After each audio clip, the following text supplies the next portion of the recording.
before I assumed office. Ano, sir, if you could reveal some of your conversation? Well, he was trying to explain his side that he had no hand in many things. But that's all I can remember. I don't really remember the specifics. Of course, he was trying to make a case, his case, that had nothing to do with anything. I mean, we just listen. Anong sagot? Wala, just, di ba? We just follow the evidence. That's it.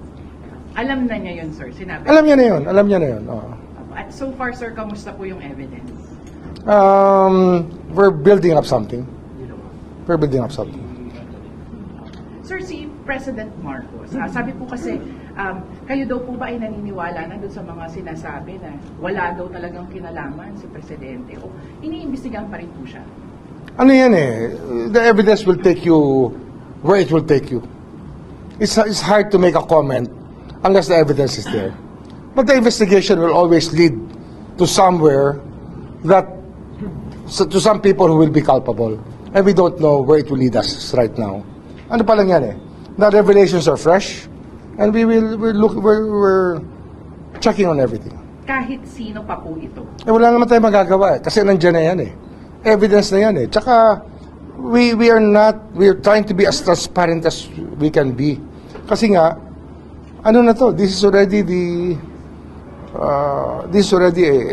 issue close to the hearts of Filipinos. Hindi ko naman kinuha yung opisina to para magtakip para kahit kanino.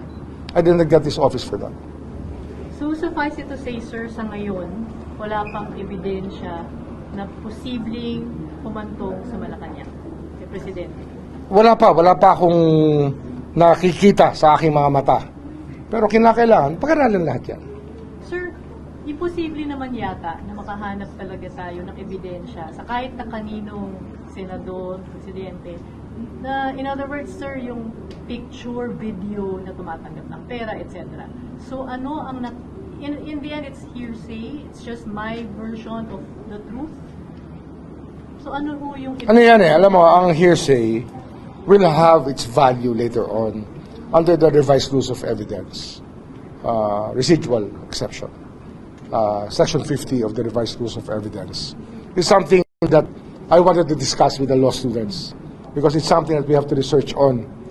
It's something that has to be tried in the future because when you're talking about a criminal conspiracy, you're talking about a crime committed by many people in consonance with each other or by a criminal organization, it's very hard to get direct evidence.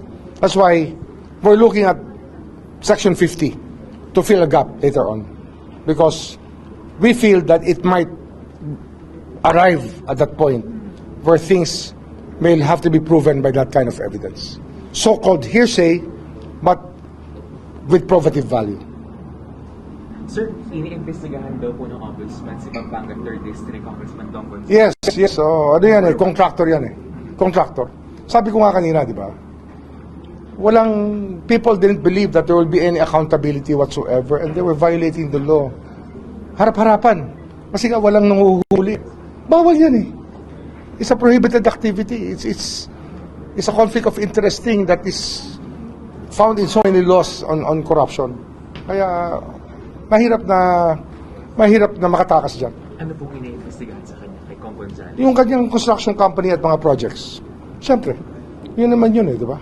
It's not just about flood control, it's about other illegal interests, unlawful interests. Gaano karaming contractors na po yung iniimbestigahan natin? Sa ngayon, nasa ano pa lang tayo, nasa 10 pa lang siguro tayo.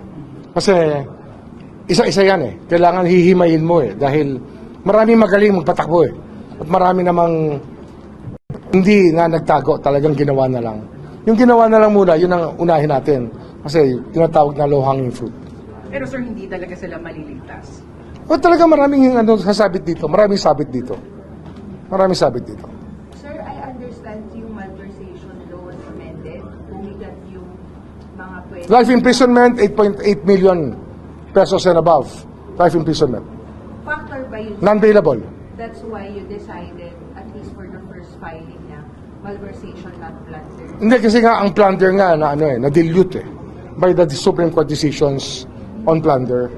Kaya we have to be more imaginative in filing these cases. Kasi one act can be a violation of several laws.